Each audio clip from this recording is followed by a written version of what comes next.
1944, the turning of the tide. After 3 years of brutal fighting, the Red Army was slowly pushing back the German hordes that had overrun thousands of square miles of Russian soil. They marched west as liberators. The great heroes of Mother Russia, artists, philosophers, scientists, soldiers. A memorial in the ancient city of Novgorod, marking 1,000 years of Russian culture. In 1242, the legendary Alexander Nevsky wiped out a German army bent on destroying Novgorod. 700 years later, Hitler determined to annihilate Novgorod, to melt down the bronze of the city's treasures for the factories of Germany.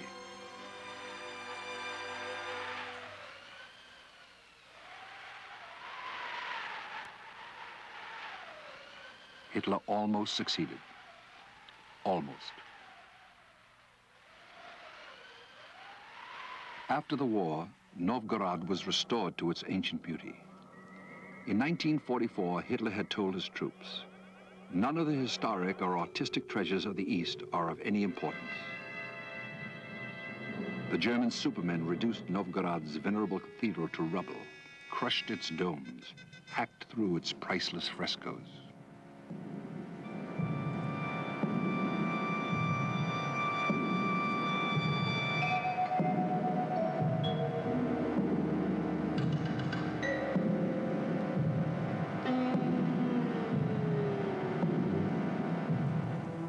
The children of Siegfried, of Barbarossa, the children of Attila, had been shown a vision.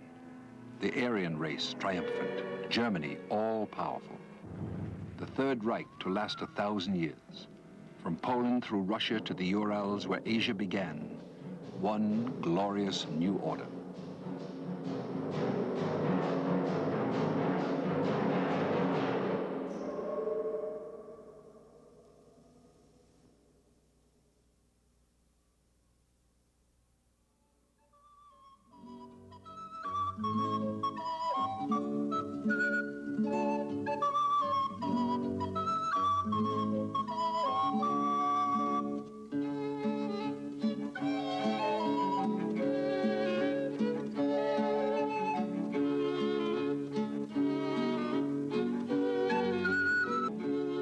That new order involved, of course, the extinction of the Untermensch, the subhumans of the East, and all their civilization.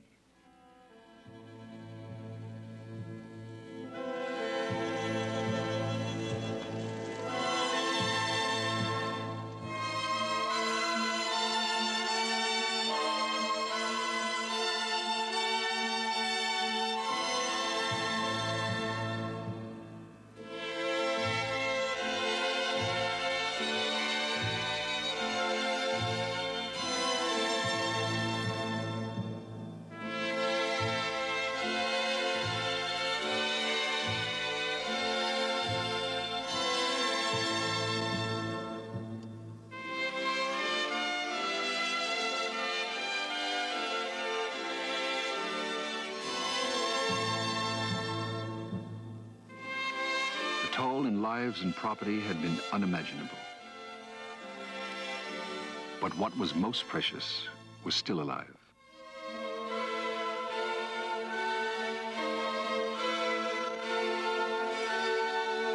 It had been 3 years of horror. But now, in 1944, the Red Army had come back over the long and winding road the Germans had trod towards Moscow.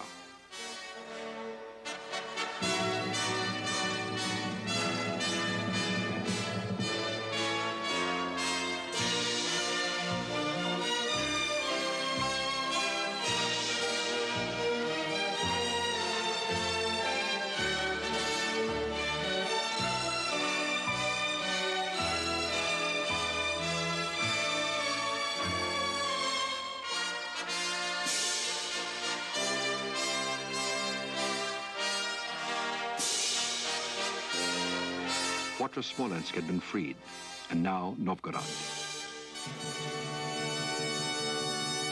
And now they came to the first villages of Belorussia.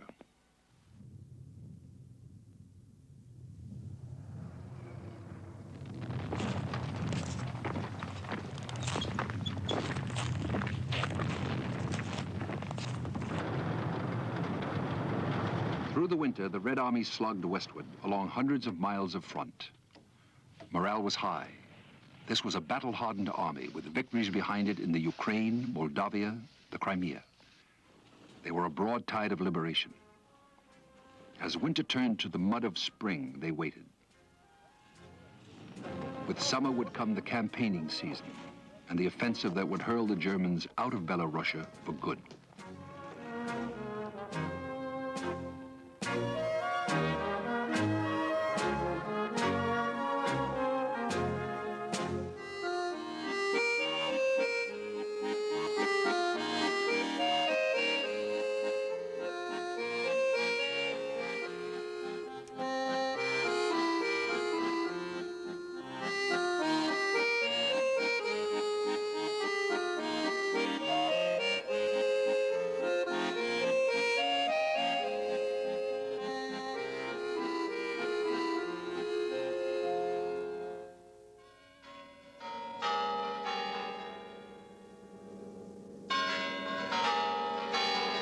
Soviet High Command began to issue its plans for the annihilation of Hitler's Army Group Center.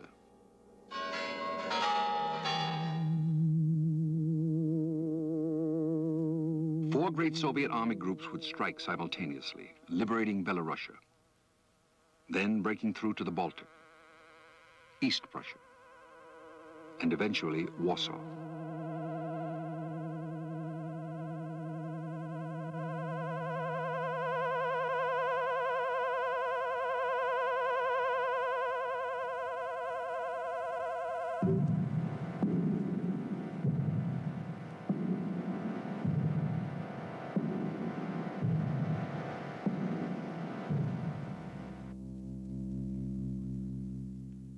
General Bagramian commanded the First Baltic Front in the north.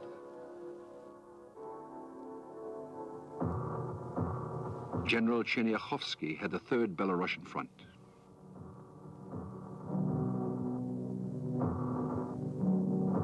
General Zakharov had the Second Belarusian Front.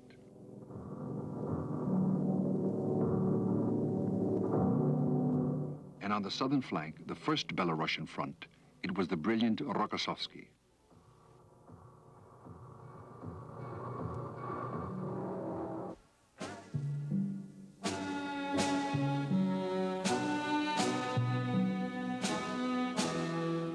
Operation Bagration moved into gear on a front over 300 miles long. The Soviet concentrations were enormous.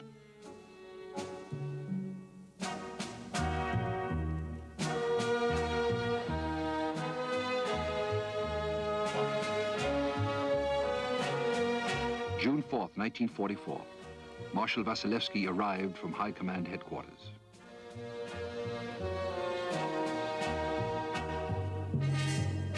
On June 5th, Zhukov. It was almost time.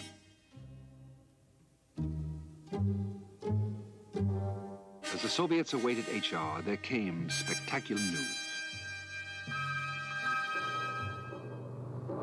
It was June 6th, D-Day, the longest day, the long-awaited Second Front in the West.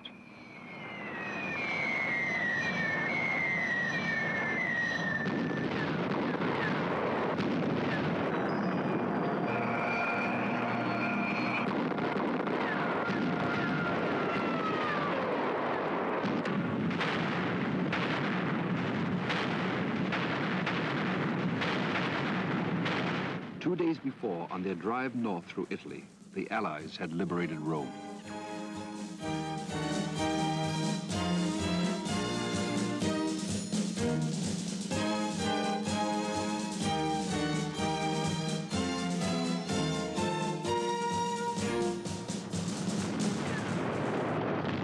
By the end of the day, the Allies were ashore in strength in France and readying themselves to strike inland and begin the final act.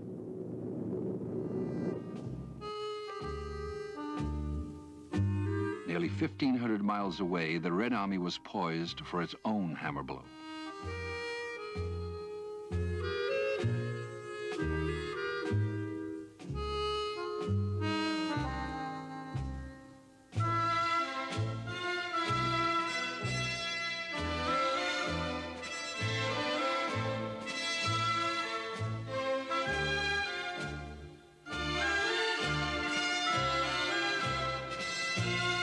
On land and in the air, Soviet superiority was nearly 4-to-1 in planes, 6-to-1 in tanks, 2-to-1 in men. Methodically, the Red Air Force began to blanket the German positions facing the Red Army and interdict the routes over which reinforcements might come and the routes by which the Germans might seek to escape.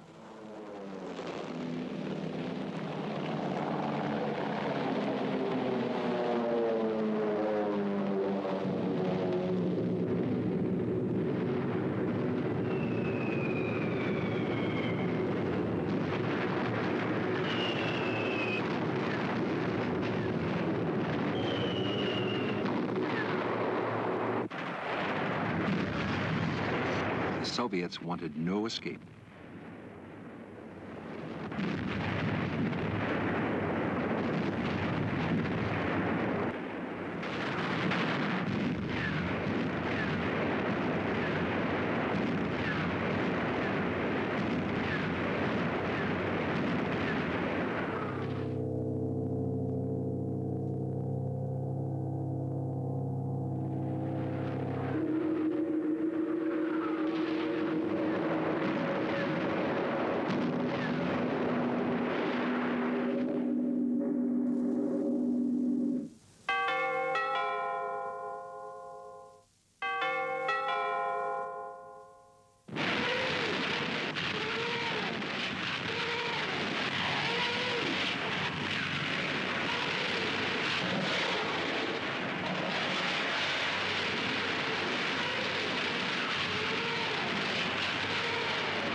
Soviet barrage roared for more than 36,000 guns, mortars, and Katyushas.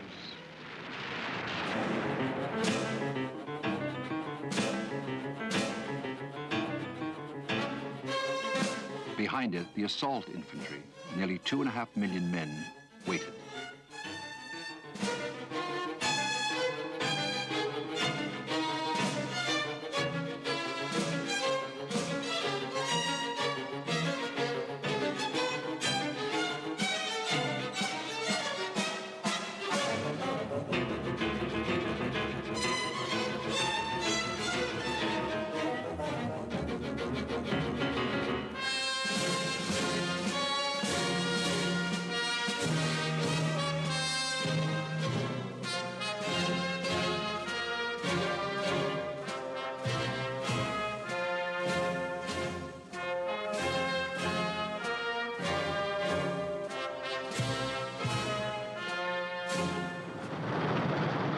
While the battery still thundered, Zhukov unleashed his armor.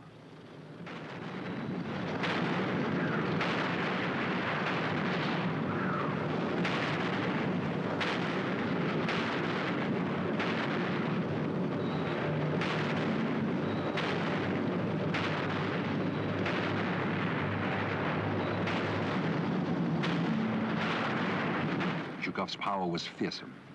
118 divisions of infantry, 43 of armor, and 36 more divisions in reserve. The threat was so great that despite the Second Front in Normandy, all available German troops were hurried to the east.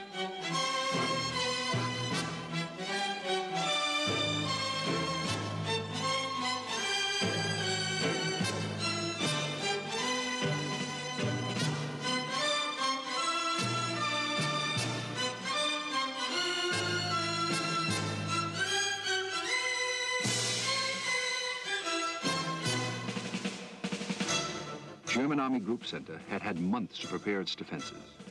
The Germans were famous for the strength of their bunkers, and they held them with tenacity. Under the savagery of the Soviet attack, the Nazi defenses crumbled overnight.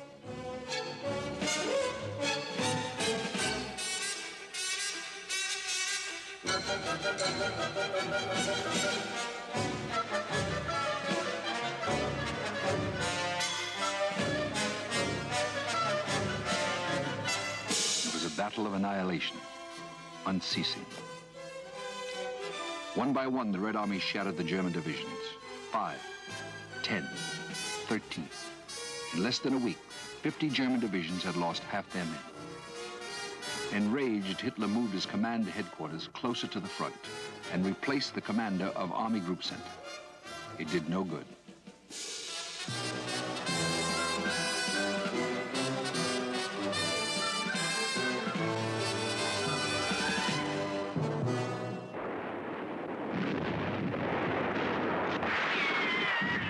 6 days, Zhukov had torn the German line to shreds.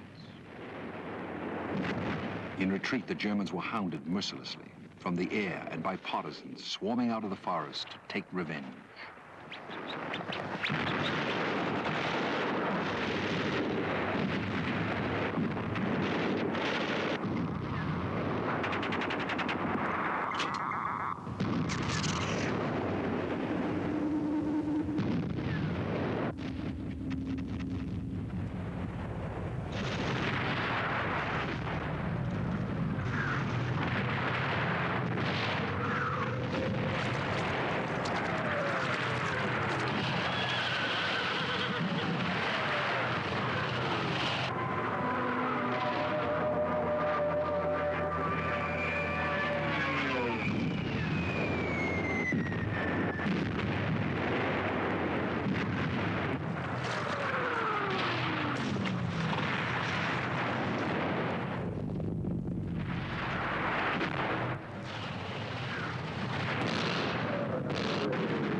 The Soviets drove 90 miles to the west in those 6 days, liberating town after town.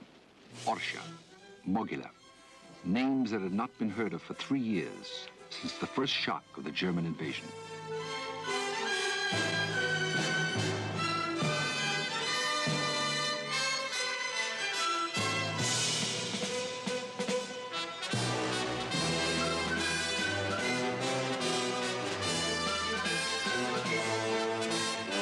Winston Churchill said, "The Russians have torn the guts out of the German army."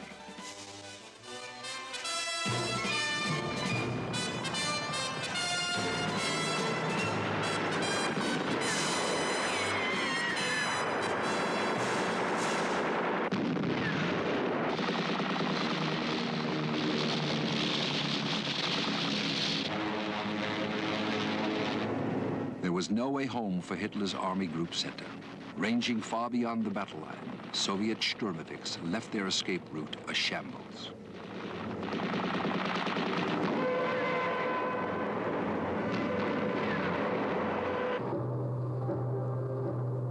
Six German divisions were surrounded at Bobruisk.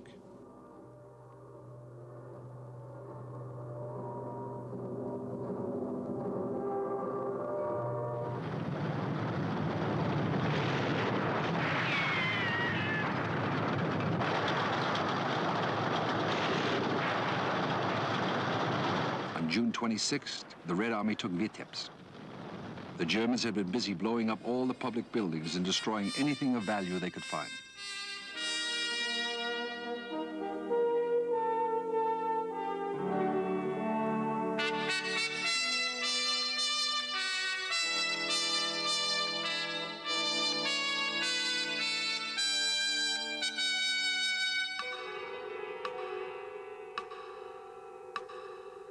Now they were powerless to inflict further damage.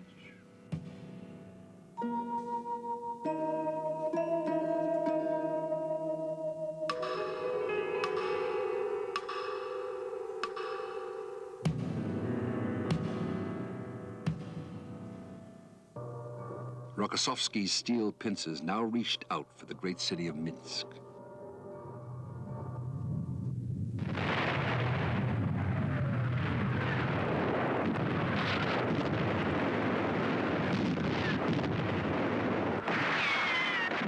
They trapped over 100,000 Nazis there in a ring of fire.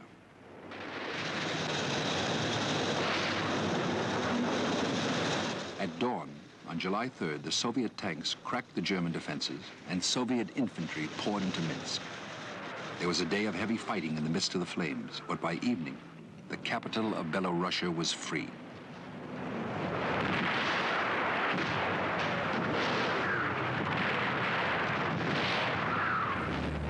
Hidden in the ruins, the Germans had left thousands of delayed action bombs, mines, and booby traps.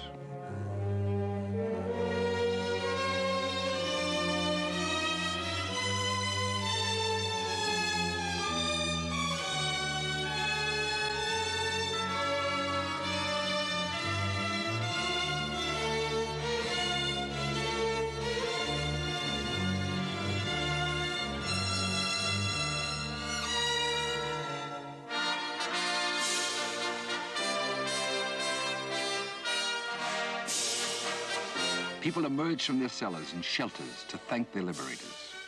What had seemed a deserted city came alive.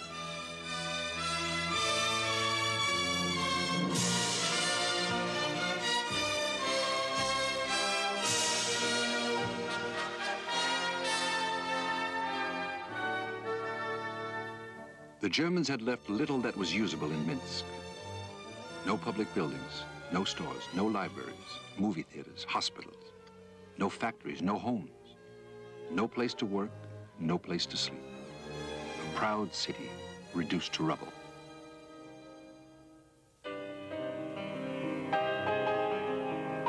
Today, Minsk is a gleaming city of more than 1 million people, prosperous and trim.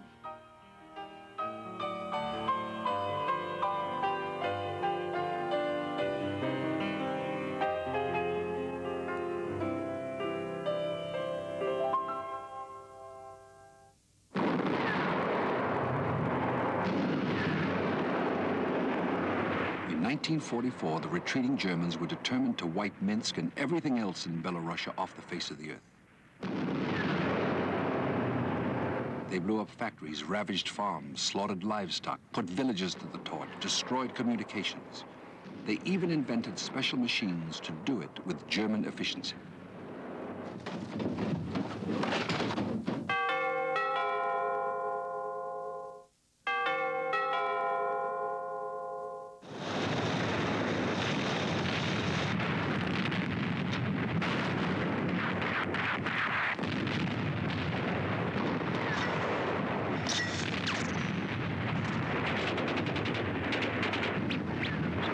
The destruction the Germans wrought gave the Red Army cause to make haste. When it was over, it was hard to know just what to do. First they wept for vanished homes, for loved ones lost, for themselves, for all humanity.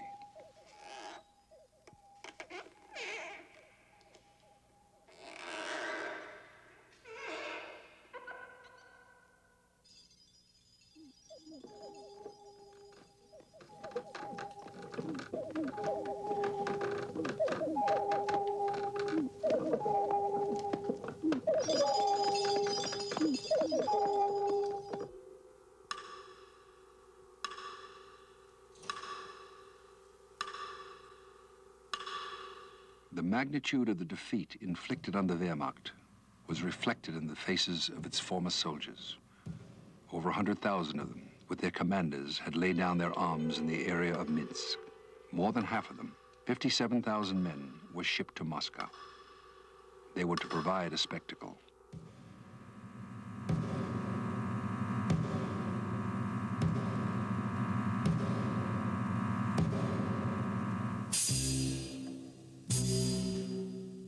July 17th, 1944. The parade of the Supermen, the Herrenfolk. 20 abreast, unkempt and docile, all pride burned out of them. They shuffled in embarrassment down the broad boulevards of the Soviet capital.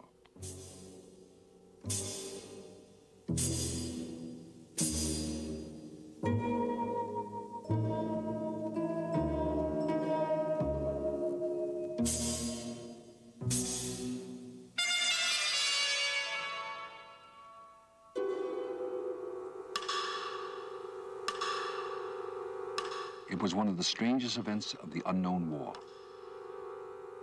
No sound came from onlookers or marchers, save for the muffled tread of worn boots. The crowd uttered neither cheers nor curses. They stared at these impotent enemies who would not meet their eyes.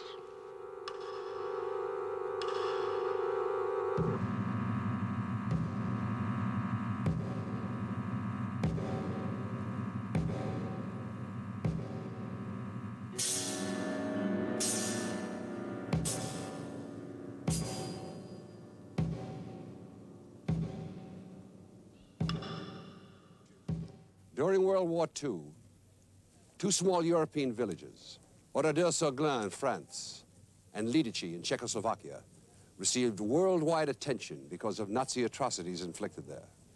One more village should be remembered as a symbol of the unknown war, Katyn in Belorussia. One morning in March of 1943, Hitler's SS troops marched into Hattin. They accused the villages of assisting the partisans in their underground war against the Nazis. They may well have been right. They rounded up every single person in Hattin, women, children, the elderly, everyone. They forced them into a barn, which stood on this very spot. They locked the door, and they set fire to the barn. 149 villages, including 75 children, were burned alive. By some miracle, Joseph Kaminsky, the village blacksmith, escaped. When he returned, he found his wife and 3 of his children had perished. His 15-year-old son, Adam, was barely alive and died minutes later in his father's arms. Today, there is no village of Hattin. There is only this memorial of Joseph and his son to keep alive the memory of this inhuman act of war. 9,200 other Belarusian villages were burned to the ground by the Nazis. 1 out of every 4 Belarusians, 2,230,000 persons, were murdered in Belorussia during 3 years of Nazi occupation. The bells of Hattin, they toll for the dead. They toll so that we will not forget.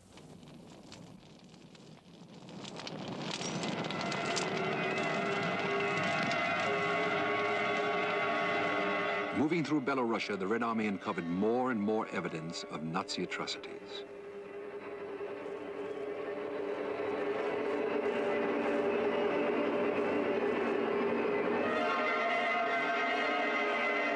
However much time might pass, the Russian people would never forget.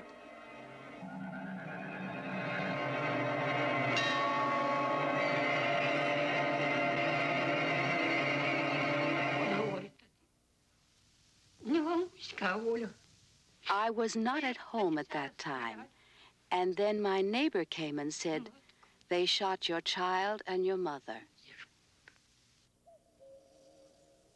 This woman's entire family was destroyed. She refuses to forget.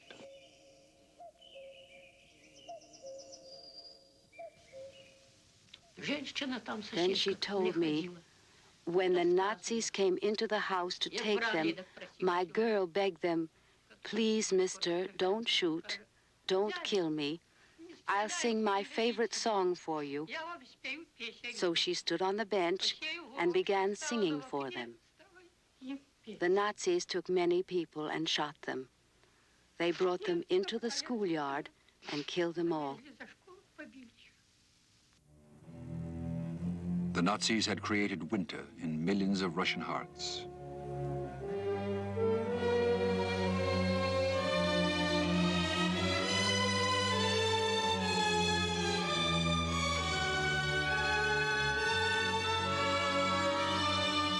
Even the generation with whom the future lay were made to suffer, perhaps because they were the future. Tens of thousands of them died.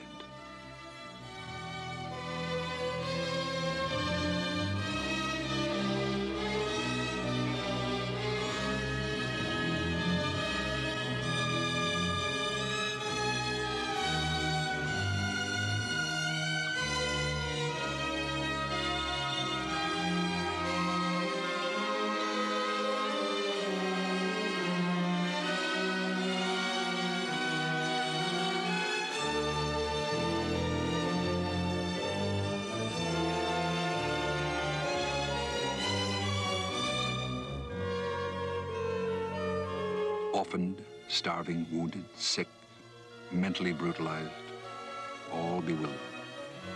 They were nursed back to health, at least as far as external appearances went.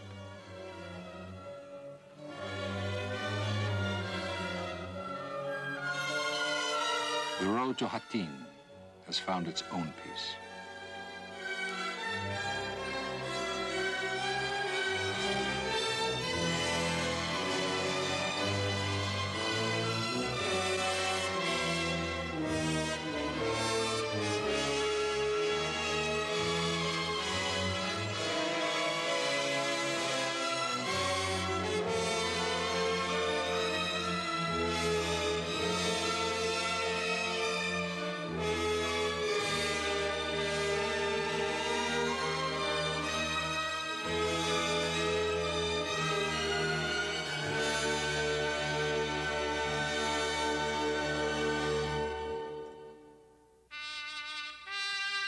In the midsummer of 1944, the Red Army reached the eastern bank of the River Bug, which formed the frontier with Poland, and drove on for Brest, the fortress that had fought so long in 1941 amid a sea of Germans.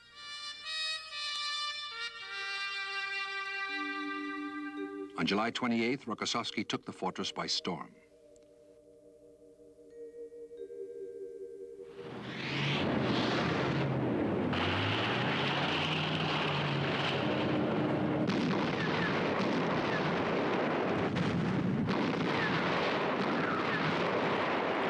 Then the Red Army plunged across the Bug. Poland lay ahead of them.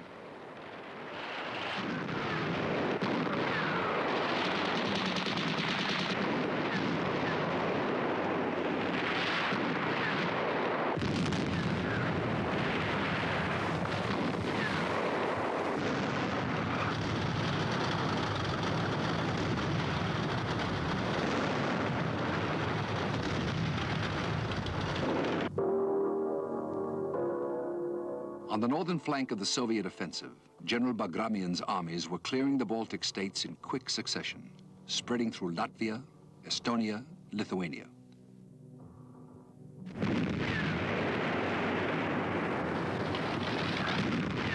Among the first to enter these newly liberated areas were units from the Baltic states, fighting to reclaim their homelands.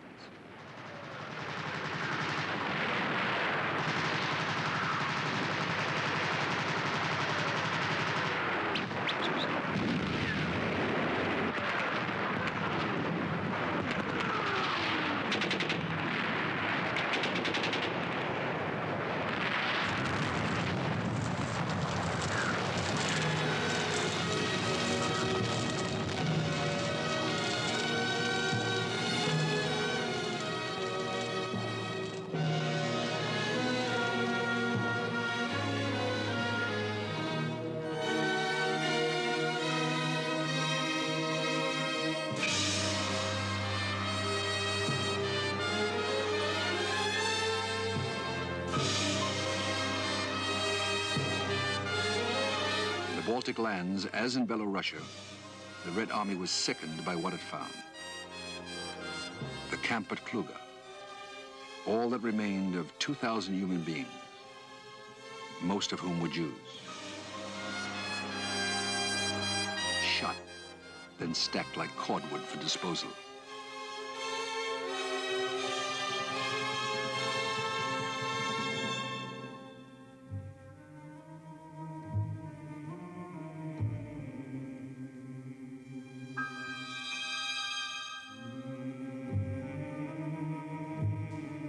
This man is a partisan, come to bid his wife farewell. She had died under torture, but she'd revealed nothing. Those she had protected buried her in the fields she had tended.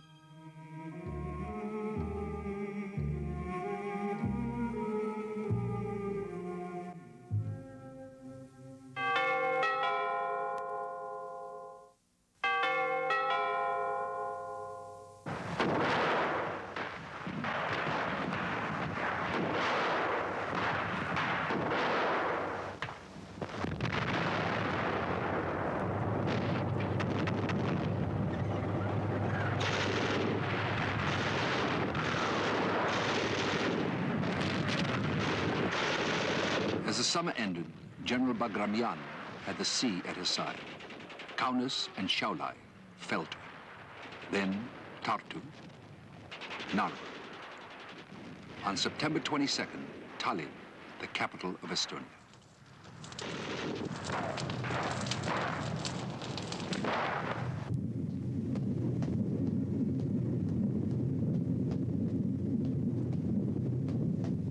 Tallinn, once a pleasant port, full of history.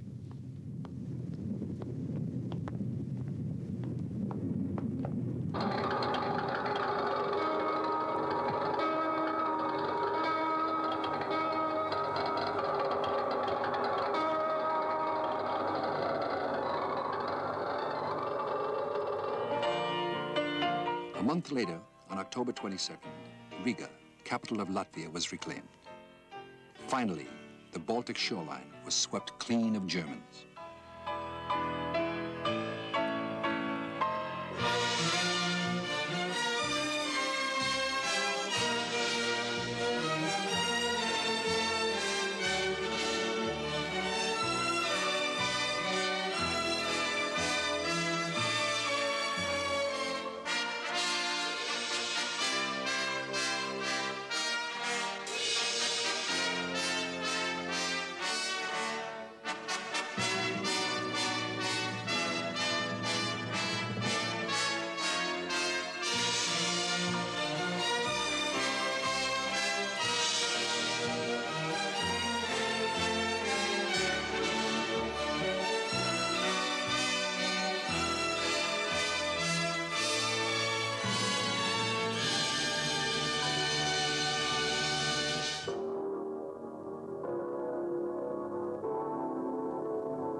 What remained now was East Prussia. That was the mission of General Chernyakhovsky, at 38, one of the youngest of the Soviet commanders. He was both brilliant and energetic. He'd been at Novgorod in 1941, at the Dnieper Crossing in 1943, and in Belorussia for its recent liberation. Chernyakhovsky planned well, but he did not see the fruits of it. He was killed by a mortar shell shortly after these pictures were taken. The Soviets had gained a foothold in East Prussia on the last day of August 1944, crossing the border at the little town of Shishub.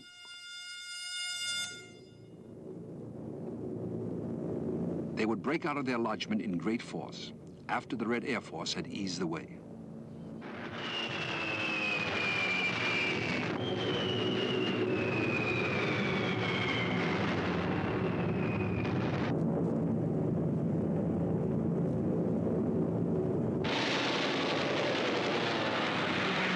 The American and British air assault was also pounding German troop dispositions and communication centers.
Though no one knew it yet, strange plots were afoot at the pinnacle of Nazi power. Hitler had long since assumed personal conduct of the war. He seemed as determined as ever to fight on, even if it meant bringing all of Germany down in his own fall. Some thought the best way to peace was to kill him. The attempt was made on July 24. It failed.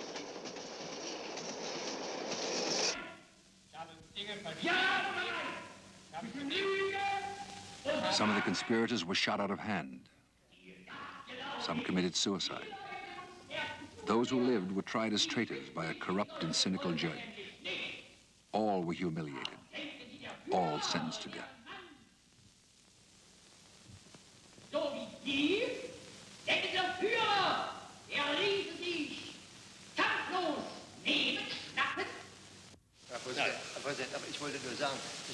By an irony, among them was that same Count von Schulenburg, who had handed Hitler's declaration of war to Molotov.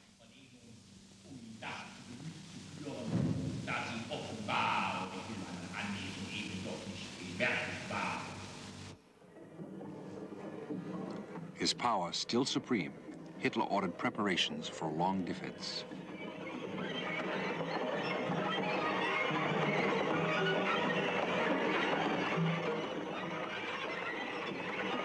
In the early spring of 1945, the Red Army began the clearance of East Prussia, historic breeding ground of German militarism. The Soviet High Command assigned 5 infantry armies to the task. Hitler had declared Königsberg invincible.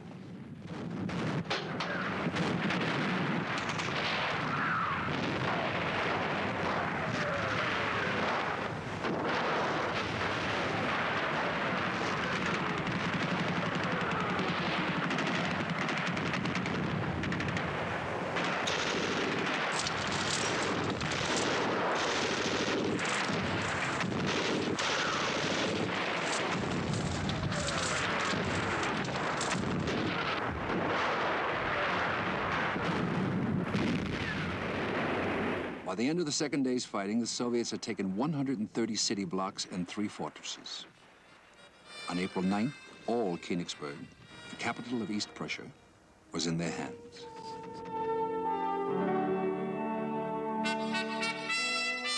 Königsberg.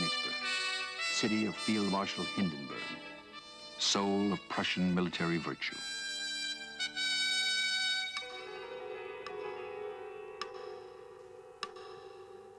German losses of material were massive.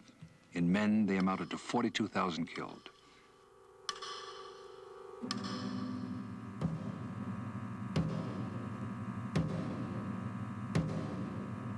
$92,000 were taken prisoner at Königsberg.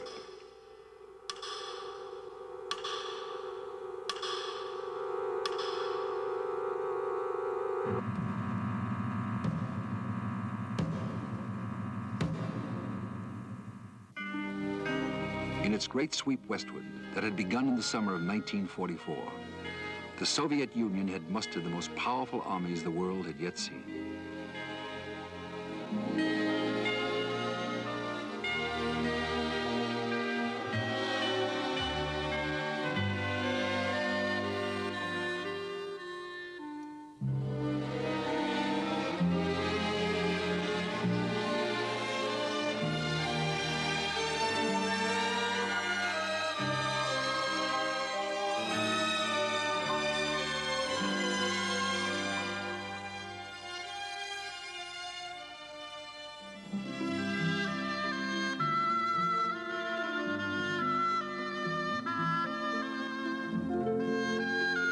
It had begun as Operation Bagration, named after the prince who had died on this field in action against Napoleon.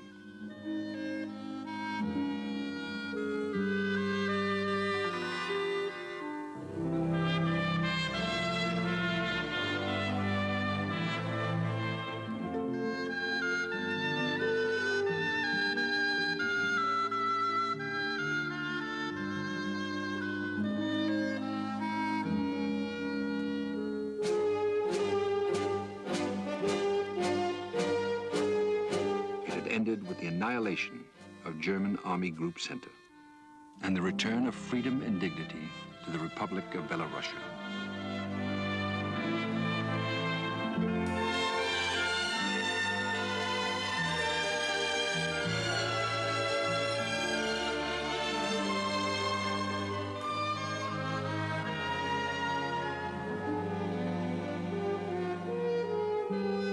Four million men had fought that battle, with 62,000 guns, 7,500 tanks, and more than 7,000 planes. The Soviets had obliterated 26 German divisions, inflicted losses of 60 to 70% on 82 more. It had been a bloodletting as terrible as any in the unknown war.